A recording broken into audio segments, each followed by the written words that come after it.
আমি আপনাদের সম্মুখে কিছুক্ষণের জন্য এসেছি। আসুন আপনাদেরকে কয়েকটি কথা আপনাদেরকে শুনিয়ে যাই। মালদা থেকে এসে যদি আপনাদেরকে দুটি কথা শুনিয়ে যেতে পারি, আমাকেও ভালো লাগবে, আপনাদেরকেও ভালো লাগবে। তো বেরাদান মিল্লাত ইসলামিয়া পবিত্র কোরআন হইতে আয়াতে কারিমা তেলাওয়াত করেছে মহান আল্লাহ পাক রব্বুল আলামিন বলেন, কুল্লা আসআলুকুম আলাইহি আজরান ইল্লাল মাওয়াদ্দাতা ফিল কুরবা।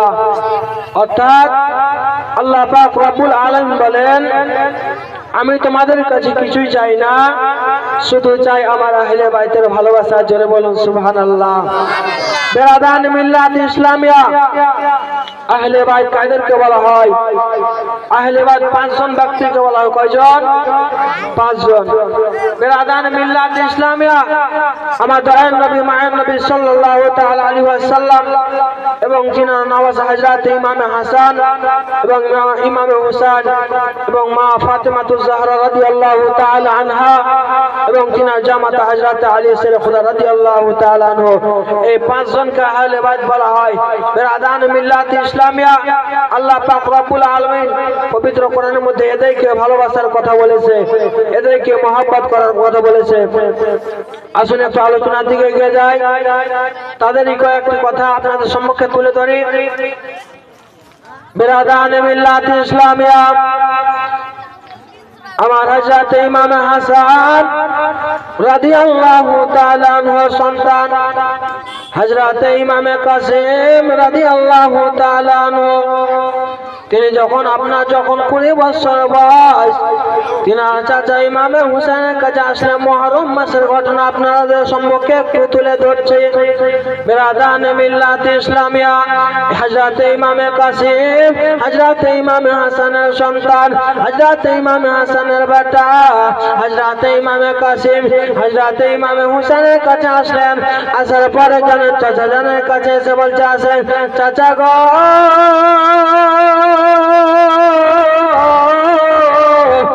চাচা যাওয়ান, আমি কারবালার ময়দানে যেতে চাই গো চাচা, আমাকে একটু কারবালার ময়দানে যাওয়ার জন্য ইজাজত খানা দিয়ে দাও গো চাচা যাওয়ান, আমি কারবালার ময়দানে যেতে চাই। আমার ইমাম হুসাইন রাদিয়াল্লাহু তাআলা আনহু যেন বলতে আসে, ভাতিজা ও ভাতিজা কাসিম শোনা গো, তোমাকে কারবালার ময়দানে যেতে হবে না। এই কারবালার ময়দানে আমি তোমাকে যাওয়ার জন্য ইজাজত দিতে পারবো না। আমার ইমামে কাসিম হযরত ইমাম হাসানের বেটা ইমামে কাসিম চাচা জানের কাছে এসেছে ইজাজত নেওয়ার জন্য। চাচা গো, তোমাকে বাধা না দিয়ে কারবালা যাওয়ার জন্য ইজাজত খানা দিয়ে দাও গো চাচা যাও, আমি একটু কারবালার ময়দানে যেতে চাই চাচা, আমি যেন একজন শহীদ হতে চাই। ইমামে হুসাইন যেন ভাতিজাকে আপনার ইজাজত দেয় নাই। ইমামে হাসানের বেটা ইমামে কাসিম যেন চাচা জানকে বারবার করে বললে, আমার ইমামে হুসাইন তাকে যেন কারবালাতে যাওয়ার জন্য ইজাজত দিতে চাই না, ইজাজত দিতে চাই না। বারবার করে আমার ইমামে কাসিম বলতে আসে, চাচা গো, চাচা যান, আমাকে আর বাধা দিয়েন না গো চাচা, আমি একজন শহীদ হতে চাই, আমি যেন একজন শহীদ হতে চাই গো চাচা যান।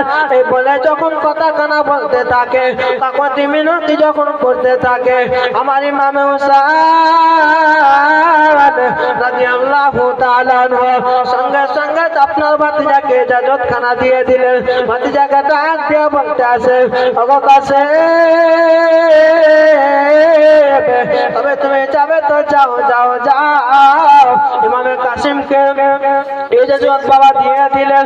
দেওয়ার পরে আমার ইমামে কাসিম যেন সঙ্গে সঙ্গে আপনার সুসজ্জিত হয়ে গেলেন যুদ্ধের ময়দানে যাওয়ার জন্য। আপনার যেন সেজে গেলেন, সেজে যাওয়ার পরে আপনার মস্তক মোবারক, আপনার পাগড়ি মোবারকা আপনার বেঁধে নেওয়ার পরে তারপর এখানে কাটে নিয়ে আপনার দুলদুলের উপরে চেপে গিয়েছে। আলোচনা দিয়ে একটু ধ্যান দেন। আপনার দুলদুলের দুলদুলের উপরে চেপে যাওয়ার পরে দুলদুলের লাগাম খানাকে আপনার ধরে যখন টান দিলেন, ওই কারবালার ময়দানে যাওয়ার জন্য দুলদুল যেন আপনার ছুটতে আরম্ভ করে দিয়েছে, চলতে যেন আরম্ভ করে দিয়েছে। আমার ইমামের কাছে এতই গতিতে আপনার দুলদুলটাকে নিয়ে কারবালার ময়দানে বাবা আপনার হাজির হয়ে গেল। হাজির হয়ে যাওয়ার পরে তাকে কারবালার ময়দানে আপনার কারো দেখা নাই, কারো সাক্ষাৎ নাই, কাউকে যেন দেখতে পাই না। আমার ইমামে কাসিম কারবালার ময়দানে যাওয়ার পরে সঙ্গে সঙ্গে একটা যেন ডাক দিয়ে বলতে আছে, ও ইবনে জিয়াদের লোকেরা, কে কোথায় আছো রে? তোমাদের যদি বহুত রক্ত থাকে, তোমাদের যদি আপনার হিম্মত থাকে, আমি ইমামে কাসিমের সঙ্গে লেগে যাও, ইমামে কাসিমের সঙ্গে তোমরা মোকাবিলাতে লেগে যাও। ব্রাদার, ইমামে কাসিম কারবালার প্রান্তরে কাউকে দেখতে না পেয়ে চিৎকার দিয়ে দিয়ে ডাক দেয়। এই সময় ইবনে জিয়াদের লোকেরা বলতে থাকে, ও ইমামে কাসিম গো, আজকে তুমি আপনার কারবালার ময়দানে কিসের জন্য এসেছো? ইমামে কাসিম একটা ডাক দিয়ে বলতে আছে, ও ইবনে জিয়াদের লোকেরা রে, আজকে আমি তোমাদের সঙ্গে মোকাবিলা করার জন্য এসেছি। আজকে তোমাদের যদি বাহুতে বল থাকে, তোমাদের যদি শরীরে রক্ত থাকে, শরীরে যদি তোমাদের বল থাকে, আমি ইমামে কাসিমের সঙ্গে তোমরা মোকাবিলা করো, আমি ইমামে কাসিমের সঙ্গে তোমরা যুদ্ধের জন্য তৈরি হয়ে যাও। আমার ইমামে কাছে 20 বছরের সন্তান আপনার কারবালার ময়দানে গিয়ে চিৎকার দিয়ে দিয়ে ডাক দিতে আসে। ওই সময়তে ইবনে জিয়াদের লোকেরা এবার যেন একত্রিত হলেন। সমস্ত আপনার যত আপনার তিনা সেনাবাহিনী গুলা ছিল, সমস্ত সেনাবাহিনী একত্রিত হলেন। একত্রিত হওয়ার পরে আপনার একটা কথা, আবার আমার ইমামে কাসিম একটা কথা যেন বলতে আসে, বলে ওগো ইবনে জিয়াদের লোকেরা শোনো গো, তোমরা কিসের জন্য আপনার নবীর বংশদেরকে কষ্ট দিতেছ? কিসের জন্য তাদের জন্য পানি বন্ধ করে রেখেছো? কিসের জন্য তারাকে তোমরা পানি দাও না? ওদিকে কিমার মধ্যে সমস্ত ছোট ছোট বাচ্চাগুলা পানির জন্য আপনার কত কষ্ট না করে, কত যন্ত্রণা সহ্য করে, তোমরা কিসের জন্য পানি বন্ধ করে রেখেছো? নবীর নওয়াসাদের জন্য তোমরা কেন পানি বন্ধ করে রেখেছো রে? তোমরা তাদেরকে পানি দিয়ে দাও, নচেৎ কাল কিয়ামতের ময়দানে তোমরা আল্লাহর কাছে জবাব দিতে পারবে না। কাল কিয়ামতের ময়দানে জবাব দিতে পারবে না। তোমরা জানো নবীর নওয়াসাদেরকে কষ্ট দিতে আছো। বেরাদান মিল্লাত ইসলামিয়া কথা কানা বলার সঙ্গে সঙ্গে ইবনে জিয়াদের লোকেরা একটা কথা আবার যেন বলতে আছে, ওগো ইমামে কাসিম শোনো, তোমরা ততক্ষণ পর্যন্ত পানি পাবে না যতক্ষণ পর্যন্ত তোমরা আমাদের দলে না আসবে। আজকে যদি তোমাদেরকে পানি নিতে হয়, আমাদের দলে আসতে হবে। তোমাদেরকে যদি পানি নিতে হয়, তোমরা যদি ঝগড়াঝাটি না করতে চাও, যুদ্ধ যদি না করতে চাও, আমাদের দলে হয়ে যাও। তোমাদের কিছুই আপনার অসুবিধা হবে না। রাজপ্রাসাদ করে দেব, বাড়ি ঘর করে দেব, থাকার জায়গা করে দেব, সমস্ত কিছু করে দেব, তোমাদের কোনো অসুবিধা হবে না। ও বেরাদার,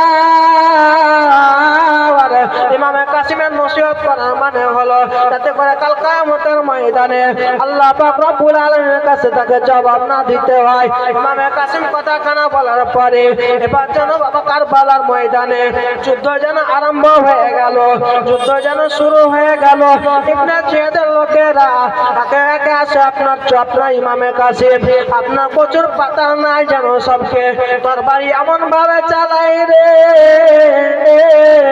তরবারি আঘাতে কচু কাটার নাই, ইবনে জিয়াদের লোকেরা যেন কেটে যায়। যেমন করে আপনার কচু কাটার নাই, আপনার কিছু হাসুয়া দিয়ে যদি কচুর আপনার গাছকে মারা হয় যেমন কেটে পড়ে যায়, ওই মতো আমার ইমামে কাসিম তরবারি চালাচ্ছে, আপনার কচু কাটার নাই, সমস্ত ইবনে জিয়াদের লোকজনকে আপনার কেটে কেটে ফেলে দিচ্ছে। বেরাদানে মিল্লাত ইসলামী এই দৃশ্যটা দেখার পরে ইবনে জিয়াদের লোকেরা তাদের যে আপনার লিডার ছিল ওই জন্য আপনার বলতে আছে এদের শরীরে আপনার সেরেকোটার রক্ত বইতে আছে। এদেরকে পারা অতটা সহজ না, এদের সঙ্গে মোকাবিলা করা অতটাও সহজ না। এদের সঙ্গে যদি মোকাবিলা করতে হয় তাহলে হয়তো বড় পালওয়ান লাগবে, পালওয়ান বড় আপনার কিনা পাওয়ার মানে দরকার করতে হবে, তাদেরকে আপনার নিয়ে আসতে হবে। এই বলে আপনার মুলকে সামের আপনার কিনা বলা হয়েছে পালওয়ান। একজন পালওয়ানকে আপনার লেসা হলো, আনার পরে এই পালওয়ানকে দিয়ে আপনার যখন আপনার তার সামনে আসা আপনার আসা হলো, ইমামে কাসিমের সঙ্গে ইমামে কাসিমকে দেখার সঙ্গে সঙ্গে পালওয়ান যেন ডাক দিয়ে বলতে আসে, ও ইবনে জিয়াদের লোকেরা, এত ছোট্ট বাচ্চার সঙ্গে আমি মোকাবিলা করতে পারবো না, এত ছোট্ট বাচ্চার সঙ্গে আমার মোকাবিলা করা যায় না। এদের ছোট্ট বাচ্চাটার সঙ্গে আমার সন্তান কাফি আছে। রাদানে মিল্লাত ইসলামিয়া যখন আপনার মুলকে সামনে ওই পালওয়ান এই মতো কথাবার্তা বলে আপনার ইমামে কাসিমের সঙ্গে তার আপনার সন্তানদেরকে একে একে আপনার পাঠায়। আমার ইমামে কাসিম আপনার এমন ভাবে তো সন্তানগুলার উপরে ওই পাউন মানে আপনার যখন সন্তানটা এসেছিল তাদের চারটি সন্তান একে একে যায়, আমার ইমামে কাসিম তরবারি চালিয়ে তাদের আপনার মুন্ডটাকে আলাদা করে তাদেরকে জাহান্নামে করে দেয়। এই মতো করে আপনার যুদ্ধ আরম্ভ হয়ে গেল। যুদ্ধ চলতে চলতে কিছুক্ষণ আপনার যুদ্ধ যখন শুরু হয়, যুদ্ধ আপনার চলতে আরম্ভ, কিছুক্ষণ যুদ্ধ চলার পরে আমার ইমামে কাসিম যেন আপনার কিছু আপনার কিনা বলা হয়েছে একটু আপনার যেন কাছতে গিয়েছে, একটু যেন আপনার পানির পিপাসা পেয়ে গিয়েছে। আমার ইমামে কাসিম আবার যেন আপনার কিনা খিমার মধ্যে আসলে ইমামে হোসেন চাচা জানের কাছে আসলে, আসার পরে ডাক দেওয়া বলতে আসে, বলে চাচা গো চাচা যান আমাকে একটু পানির ব্যবস্থা করে দাও গো চাচা, যদি আজকে আমি একটু পানি পেয়ে যাই ইবনে জিয়াদের লোকেদেরকে আমি ইমামে কাসিম বাঁচতে দেব না। চাচা আজকে যদি আমি একটু পানি পেয়ে যাই ইবনে জিয়াদের লোকদেরকে আমি বাঁচতে দেব না। বিরাদান মিল্লাত ইসলামিয়া কথাখানা বলার সঙ্গে সঙ্গে আপনার ইমামে হোসেন তিনার চাচা যান বলতে আছে, ভাতিজা আর কিছুক্ষণ আপনার সময় নাও, কিছুক্ষণ পরে তুমি নানা জানের কাছ থেকে হাউজে কাউসার পান করতে পাবে। জোরে বলুন সুবহানাল্লাহ। ভাতিজা আর কিছুক্ষণ তুমি দাঁড়িয়ে যাও, তারপরে তুমি নানা জানের কাছে গিয়ে হাউজে কাউসার পান করতে পাবে। এই মতো অবস্থায় আবার ইমামে কাসিম গেল কারবালার ময়দানে আপনার যুদ্ধ করার জন্য। আবার গিয়ে যেন যুদ্ধখানা আরম্ভ হয়ে গেল। আপনার শয়তানেরা দুশ্মনেরা একটি তীর আপনার নিশানা করে এমন ভাবে মারলো, আমার ইমামে কাসিমকে মারার সঙ্গে সঙ্গে আপনার একটি তীর বিষাক্ত তীর আপনার ইমামে কাসিমকে যখন মারলো, তীর খানা এসে আপনার হুলকুম খানাতে আপনার লেগে গেল। লেগে যাওয়ার পরে ইমামে কাসিম যেন সঙ্গে সঙ্গে জমিনের মধ্যে পড়ে একটি আওয়াজ দিলেন। পরে যেমন আওয়াজ দিলেন আপনার আওয়াজ দেওয়ার পরে চাচা যান যেন বুঝতে পেরে গেল আজকে হয়তো আমার ভাতিজা আর প্রাণে বাঁচবে না। এদিকে ইমামে হোসেন ভাতিজার আপনার দৃশ্যখানা আপনার বুঝতে পেরে নিয়ে এদিকে ভাতিজা যেন বলতে আসেন, চাচা গো আপনার কারবালার ময়দানে ওই জায়গা থেকে একটি আপনার কথা বলে। চাচা এসে আমি ইমামে কাসিমের লাশখানাকে তুমি নিয়ে যাও। আমার ইমামে হোসেন আসলেন, আসার সঙ্গে সঙ্গে ইমামে কাসিমের কাছে আসার পরে তাকে একটু আপনার আদর করলেন, আদর করে চুমু দিলেন। দেওয়ার পরে আমার ইমামে কাসিম ইহকাল থেকে পরলোক গমন করলেন। সকলে বলে ইন্না লিল্লাহি ওয়া ইন্না ইলাইহি রাজিউন। বেরাদার, আমার ইমামে কাসিম শহীদ হয়ে গেল। আসুন আলোচনার দিকে এগিয়ে যায়। একের পর এক কারবালার ময়দানে আপনার ঘটনা ঘটে যায়। বেরাদান মিল্লাতে ইসলামিয়া, আমার ইমামে কাসিমের পরে আজ রাতে আব্বাস আলমদার, আপনার ইমামে হোসেনের ভাই, যার নাম হলো হযরতে আব্বাস। ওই আব্বাস যেন আবার যেন ইমামে হোসেনের কাছে আসলেন। আসার পরে বলতেছেন, ভাই আজকে আমিও কারবালার ময়দানে যেতে চাই গো ভাইজান। আজকে আমিও কারবালার ময়দানে ছোট ছোট বাচ্চাদের জন্য পানি আনার জন্য আমি কারবালার ময়দানে যেতে চাই। কারবালার ময়দানে যাওয়ার জন্য আমাকে ইজাজত দিয়ে দাও। এই মতো অবস্থায় ইমামে হোসেন একটি কথা বলতে আছে, ভাই আব্বাস, ও ভাইজান, তোমাকে কারবালার ময়দানে যেতে হবে না ভাই। যখন এই কথা কানা বলা হলো, আমার ইমামে আপনার কি নাই হোসেন, ইমামে হোসেন একটি কথা আবার যেন বলতে আছে, ওই আব্বাস তোমাকে যেতে হবে না। আব্বাস আলমদার বলতে আছে, বলে ভাই গো ভাইজান, আজকে আলী আসগার আলী আকবর পানির জন্য পিপাসার জন্য আপনার পিপাসার জন্য বিষাক্ত হয়ে আছে পিপাসার জন্য তারা আপনার পানি পানি করতে আছে। আজকে ভাই গো আমি কারবালার ময়দানে যাব, আর আমি পুরাতন নদী থেকে যেন পানি নিয়ে আসবো। আল্লাহুম্মা সাল্লি আলা মাওলানা মুহাম্মদ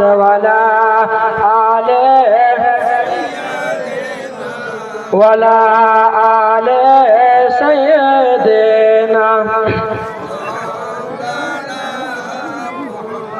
কারবালাতে শহীদ হইল আমার নবীজির নাতে, কারবালাতে শহীদ হইল আমার নবীজির নাতে।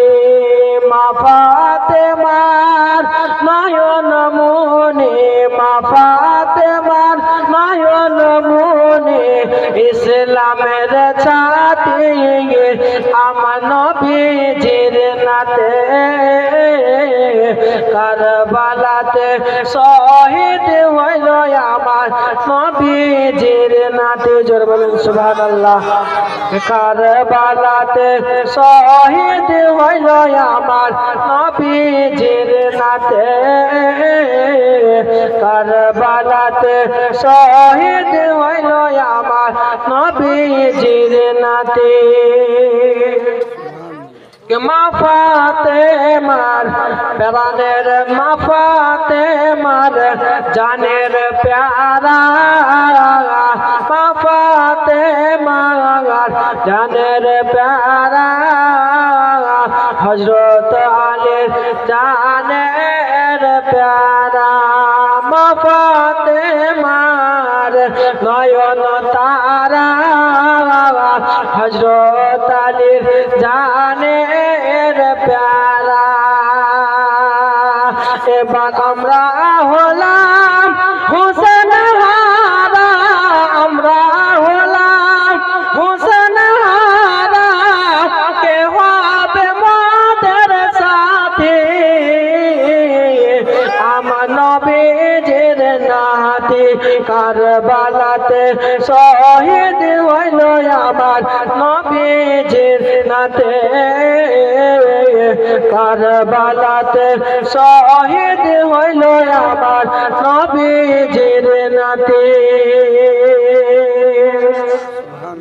ও বাবা রাত্রি বেলায় রোজার ধারে হোসেন বলেন নবীজির,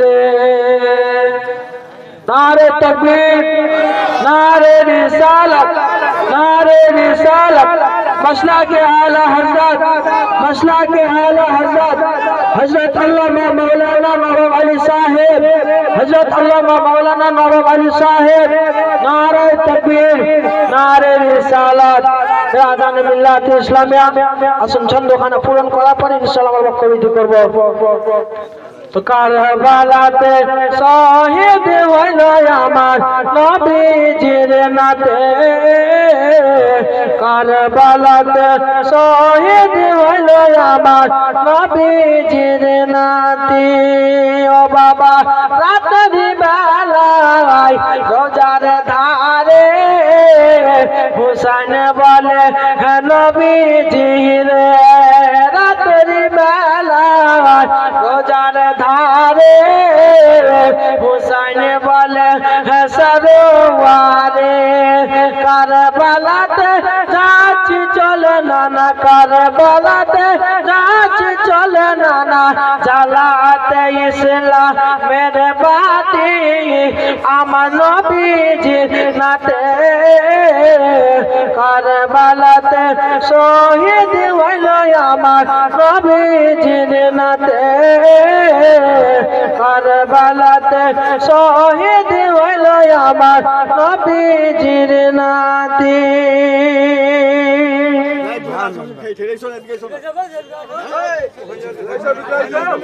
বিরাদান মিল্লাত ইসলামী আসুন, আর মাত্র কয়েকটাও আপনার কথা বলে ইনশাআল্লাহ আমার বক্তব্য করে দেব। তো বলছিলাম হযরত আব্বাস আলমদার বলতে আছে, ভাই আমি যাব কারবালার ময়দানে, সমস্ত ছোট ছোট বাচ্চাগুলা পানির জন্য আপনার তারা পিপাসার জন্য কাতর হয়ে আছে, পিপাসার জন্য ছটফট করতে আছে। আমি আব্বাস আলমদার কারবালার ময়দানে যাব, আর ওই ফোরাত নদী থেকে আপনার পানি নিয়ে আসবো। আমার আব্বাস আলমদার, হযরত আব্বাস আলমদার আমার ইমাম হুসেনের কাছ থেকে ইজাজত নিলেন। ইজাজত নেওয়ার পরে এবার যেন কারবালার ময়দানে যাওয়ার জন্য আপনার সুসজ্জিত হয়ে গেলেন, সেজে গেলেন। এবার যেন দুলদুলের উপরে ছেড়ে আপনার দুলদুলের লাগামটা ধরে আপনার টান দিয়েছে কারবালার ময়দানে। এবার যেন আপনার পৌঁছে যাবে। কারবালার ময়দানে পৌঁছে যাওয়ার পরে সমস্ত আপনার কাফের মুশরিকদের সঙ্গে মোকাবিলা করার পরে তাদেরকে আপনার তাদের সঙ্গে যুদ্ধ আরম্ভ হয়ে গেল। যুদ্ধ যেন চালু থাকে, যুদ্ধ যেন আপনার কিনা আব্বাস আলমদার করতে থাকে। যুদ্ধ চলে, এদিকে হযরত আব্বাস আলমদার, আব্বাস হযরত আব্বাস সমস্ত কাফের বেঈমানদেরকে আপনার কিছুটা কেটে কেটে তাদেরকে জাহান্নামে বানিয়ে ফোরাত নদীর তীরে যেন পৌঁছে গেল। এবার ফোরাত নদীর তীরে পৌঁছে যাওয়ার পরে যখন ফোরাত নদীর তীরে পৌঁছে গেলেন, তারপরে আপনার মাসকিজাতে করে আপনার একটি মাসকিজা আপনার পানি উঠিয়েছে ফোরাত নদী থেকে।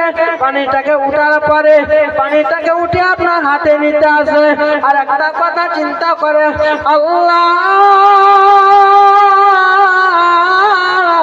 আজকে এই পানির জন্য কত আপনার খিমার মধ্যে কতই না কষ্টতে আছে, কতই না যন্ত্রণাতে আছে। ও বেরাদার, আব্বাস আলমদার আল্লাহর কাছে আরজ করে, আল্লাহ আজকে খিমার মধ্যে এই পানির জন্য তারা কত কষ্টতে আছে, ছোট ছোট বাচ্চা কত কষ্টের মাধ্যমে আছে। আজকে এই পানিটা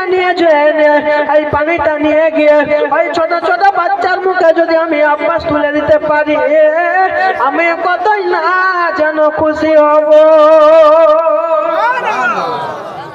বিরাদার, হযরত আব্বাস রাদিয়াল্লাহু তাআলা আনহু, বিরাদার,